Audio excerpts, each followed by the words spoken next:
Hello friends, today I'm going to read this book and it's about a kid. Her name is Sophia and her aunt comes to visit and she brings a very unusual gift for Sophia.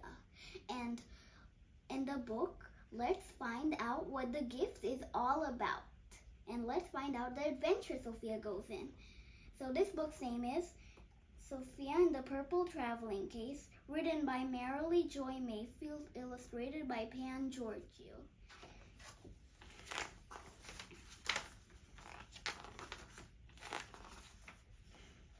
"Aunt Stella, you're finally here," exclaimed Sophia. She hugged her favorite aunt. "I'm so happy to see all of you," said her aunt as she dragged in a purple suitcase decorated with pink flowers.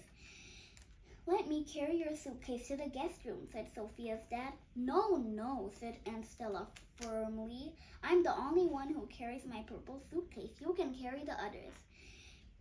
Aunt Stella pressed a button and tiny wheels popped out on the bottom of the case. Sophia was amazed that the wheels were purple too. Her aunt rolled the case to the stairs and lugged it up one step at a time. Tired from her trip, Aunt Stella decided to take a nap. Sophia's mom laid her little brother Georgiou down for his nap too. Then she promptly started making her prized peach pie with Sophia's help. Sophia's dad watched over their shoulders. "I'm curious about that purple suitcase," he said. "I wonder why we're not supposed to touch it. Maybe it has something dangerous in it." "Maybe there's pirate treasure in it," said Sophia. "Maybe it has purple undies with pink flowers in it," said Sophia's mom as she giggled. Aunt Stella came down for dinner with a heavenly grin on her face. "Yum," she said. "I smell my favorite peach pie." She smiled at her sister and then turned to her niece. "Now, Sophia, tell me what you've learned this year." "Okay," said Sophia. "I learned how to read a book. Daddy helped me to fly a kite, and Mommy taught me how to tie my shoelaces. I even learned how to play soccer. Best of all, I learned how to ride a bike. It still has training wheels, though." "Wow, that's a lot of exciting things for 1 year," exclaimed Aunt Stella. "Maybe this week we can do some of those things together." Sophia nodded her head and smiled. Aunt Stella always made her feel so grown up.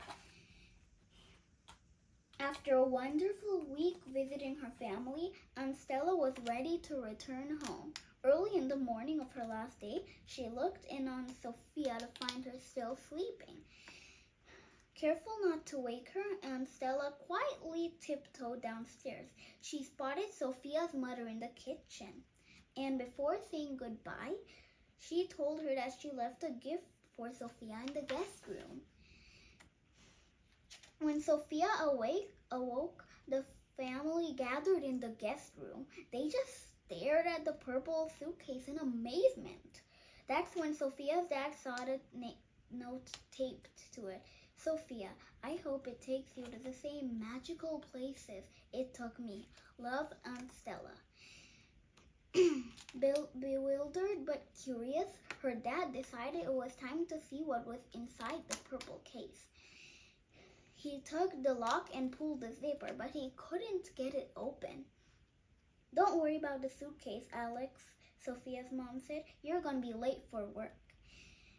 "Can I try to open it?" Sophia asked. "Sure, she left it to you," her mom said. Sophia rolled the heavy case into her room and placed it on her bed. Then she touched the lock. The case opened as if her touch was magic.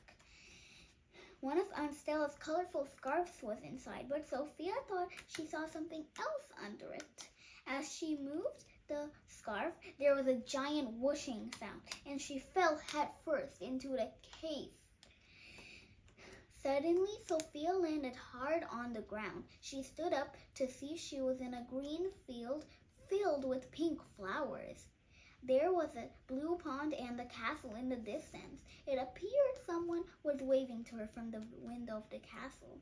Is that Aunt Stella? She thought out loud. Sophia wasn't sure where she was, but she knew Aunt Stella could help her, so she ran towards the castle, leaping over clumps of flowers and grass along the way. Sophia entered the castle and began walking from room to room in search of her aunt. Each room was marvelously decorated, but Stella could not be found in any of them. Sophia then walked into a bedroom that was truly adorned for a princess. It had beautiful purple curtains and a canopy bed to match. She had grown tired from her hunt for Aunt Stella and decided to lay her head down for a quick nap. I'm so tired, no one will notice me, she thought. When Sophia awoke, she was at home in her own bed. Wow, how did that happen? Sophia thought. Where was I? She looked around her room. The purple traveling case was still on the bed, but the pattern had changed to pink fish and bubbles. In a split second, Sophia was under the water. She was surprised she could breathe. When she looked back, she could see that she had a mermaid's tail. No wonder I can swim so fast, she thought. In the distance, she could see a beautiful coral reef. There she saw the Sea King. He was a large octopus surrounded by mermaids who appeared to adore him.